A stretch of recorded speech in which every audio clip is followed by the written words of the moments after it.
G'day everyone, James Edge here, PGA professional down at Eastlake Golf Club, and I'm going to go through drill of the week. So drill of the week is the slope drill, and this is going to be great for the golfer who goes on the golf course, finds himself on a severe slope, whether it's a downhill slope or even an uphill slope.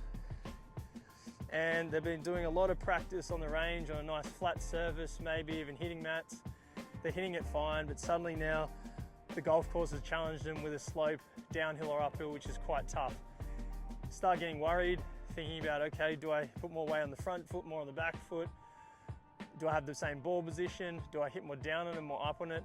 All these anxious questions start to build up, and then you're in a state that's not going to allow you to actually perform and hit the shot at your best ability, because you don't have a process or understanding of hitting a downhill shot or an uphill shot, or dealing with slopes in general. So the area that this drill is going to be really helpful for is mainly is approach to the green, also around the green, especially with your short game, bunker play chipping, and chip lob kind of shots. But if you're finding yourself being that golfer that's struggling to figure out how do I deal with the slope, then the slope drill is going to be great for you. So what you're going to need for this drill is I'm starting off with a 9-iron as my neutral club, and then you're going to need another 2 clubs. So one with more loft, so I've got a lob wedge here, 58 degrees. A 9-iron for me has about 40 degrees. And then the other more de-lofted club, stronger club, is 6-iron. So that's going to have about 30 degrees. I'll talk a bit more later in the video about why they're going to be important. The other piece of equipment that you're going to need is going to be really helpful is a digital level. And I'll explain how that's going to be helpful shortly. And obviously a golf ball. So I've got my TaylorMade TP5X. Really nice soft ball, gives me good distance, but also gives me good control around the green, so that's why I'm choosing to use that today. And if you haven't done so already, can you please go to my YouTube channel and like, share, or subscribe?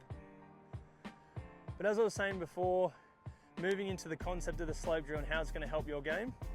So the way you could train to help the slope drill to help you out is use this level here and place it on the slope that you're wanting to hit off. And it's going to give you a measurement. So this one here is telling me it's about 22 degrees. So what I would do before that is I would place my feet there, kind of feel what my feet are feeling, look at it with my eyes, make a guess in my mind of what the slope percentage is, then double check it with the digital level there. And if I'm way off, I know I need to train more. If I'm close to it, I'm starting to build my intuition of how I feel at the slope, especially with your feet. You can also use your eyes as well. When you do this over a sustained period of time, you'll be able to start to judge slopes when you go on the golf course. And that's going to help you to make better decisions on the golf course in regards to club choice when you're hitting on a downhill slope or an uphill slope. So that's where that's going to be really helpful. Do a lot of reps and that's going to help you out. Now, once you've got the understanding or a guesstimate or very approximate understanding of what the slope percentage is. So for this one, about 22 degrees. Knowing what your club's lofts are important too. So this is 40 degrees. So as we're setting up to the shot, obviously if I'm leaning more towards the target, because the gravity's taking me this way because my target's over here, my face is now going to be de-lofted. It's going to be de-lofted the slope percentage, which is 22 degrees. So instead of a 40 degree 9-iron, I've now got a 22 degree, more like a 4-iron from a loft point of view that I'm setting up with here. So another way to think about it, or another way to check it on the course, is place the back of the club on the slope, put your foot on top, and you can see here the shaft is going to come off on an angle from the slope here, and it's going to give you a somewhat of an approximate launch angle that your ball should come off at, relative to, so long as you hit the ball and execute it really well. So that there's going to be too low for me because I've got a bunker over here or a hazard in the distance that I need to carry, and I can just see that visualizing my shot, that trajectory is going to be too low. So this club usually goes about 140 meters. So I'm going to go for my lob wedge now, which I spoke about before.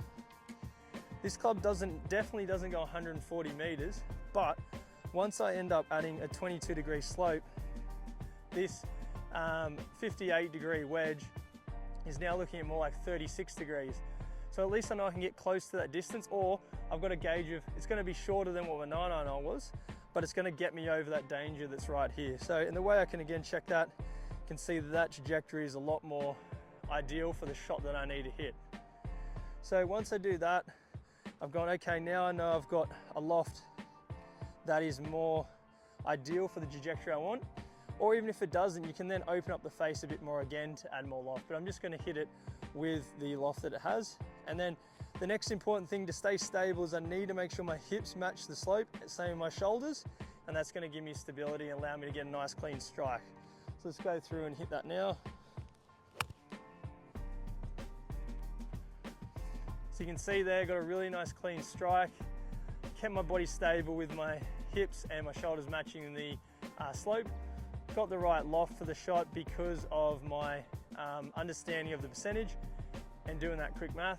And this is going to help you to get the right launch off a downhill lie. Now vice versa, we do the opposite for uphill lies. So I hope this helps, and if you like this video, please hit the like button below. If you want to see similar content when it's off the tee, approach screen, around the green, scoring zone, mindset or course strategy, then please hit the subscribe button below. And remember, persistence pays off, and I look forward to seeing you next time. Bye.